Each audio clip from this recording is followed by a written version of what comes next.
Welcome in, Minnesota high school football fans.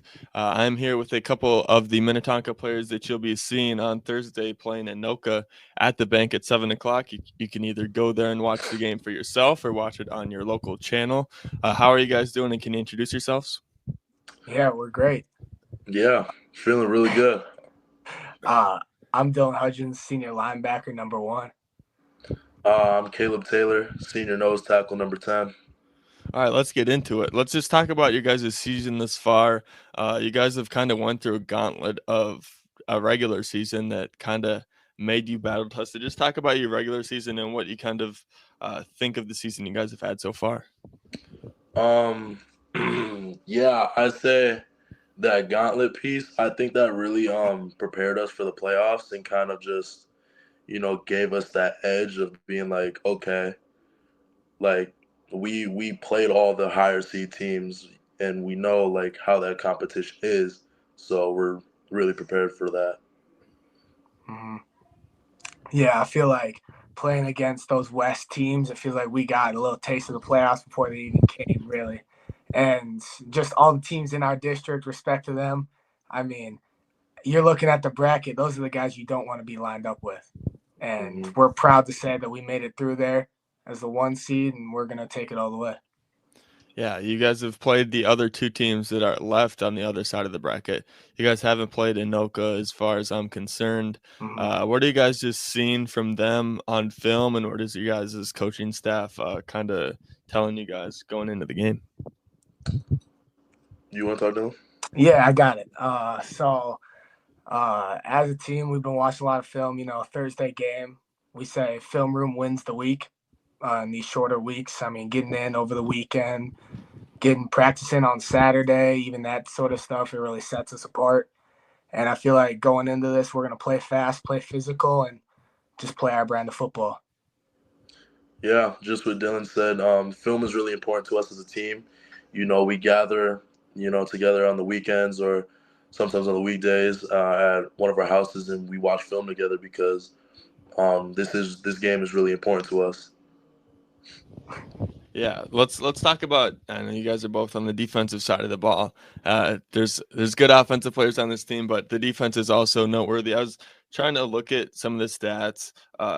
Is it right that you guys have only allowed 3 rushing touchdowns the whole season? Does that That would sound be right? correct. Sounds about right.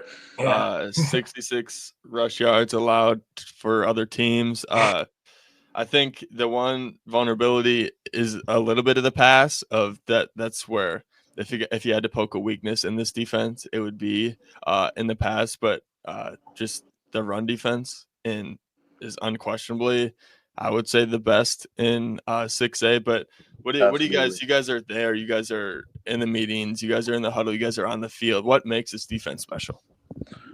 You know, One thing that really stands out to me is just how bonded we are as a defense. Like we are all on the same wavelength, and I think that really helps us as a team because we all have the same goal. We're all striving for the same thing, and that's a state championship.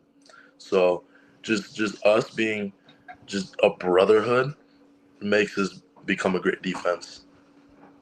I'd say that brotherhood piece is huge for us. I mean, just knowing that we're going to be there for one another and we're playing fast. Sure, we'll make mistakes, but we know that the dudes behind us will clean them up and make everything right.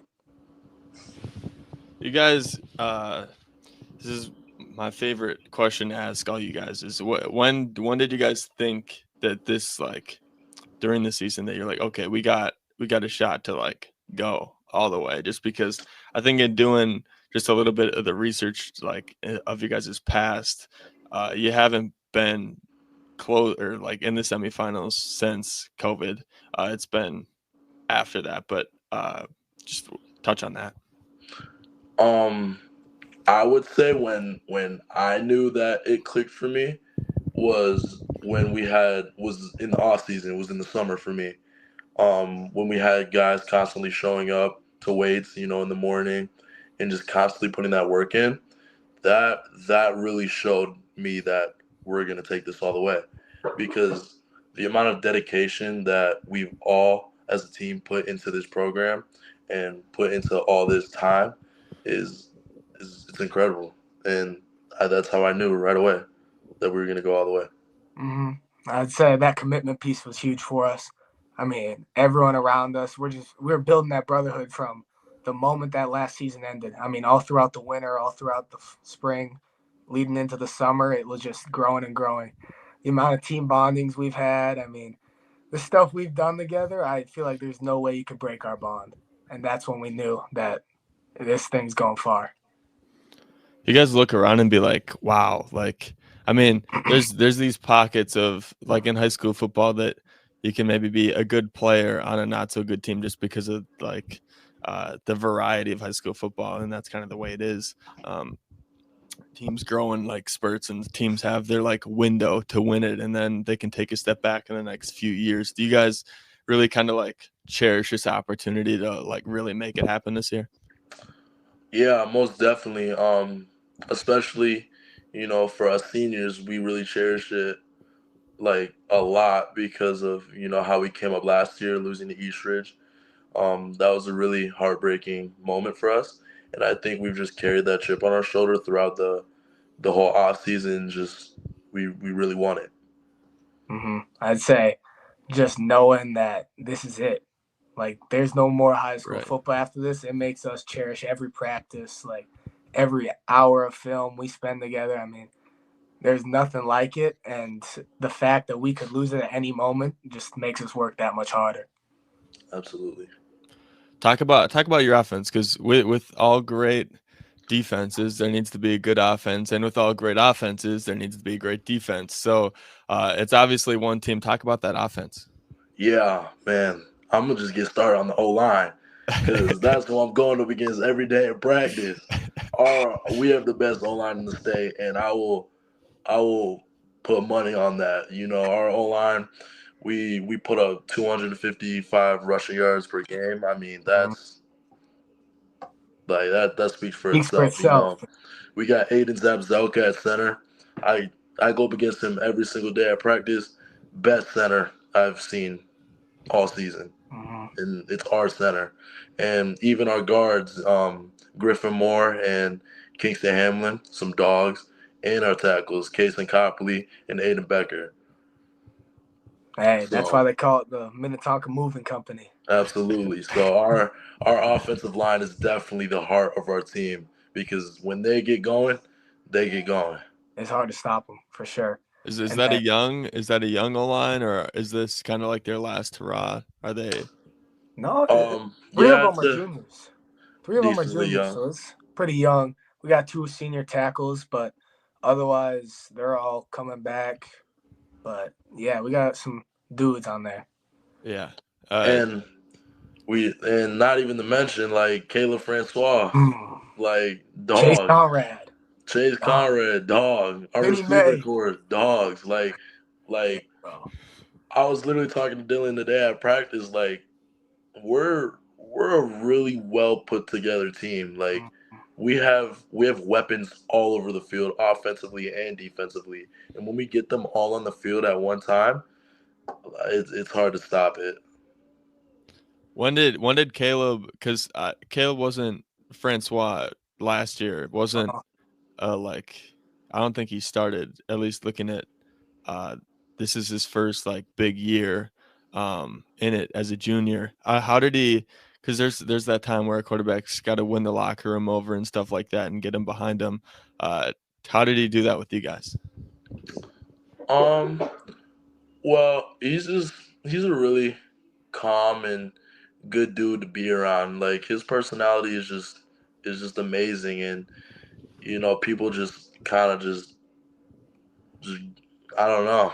He's just a really great dude, and like everyone just surrounds him and just makes sure he's good. I'd say immediately when Milos went down last year, right? It's Mhm. just he was next up, and we cherished him for it. Like there is Absolutely. nobody that could fulfill Milos's shoes as well as Milos did it. But like we had to bring him up, let him know that we're on his side, ride or die with him. And then even in the off season, he's such a funny dude. Like he's quiet at times, but bro, when he starts speaking, he's funny. So we all just gravitated towards him because he's another heart of our team, and he's a leader. Touch on your coaching staff real quick. It's well recognized that it's one of the best coaching staffs in the state, but just talk about what it's like being coached by him every day.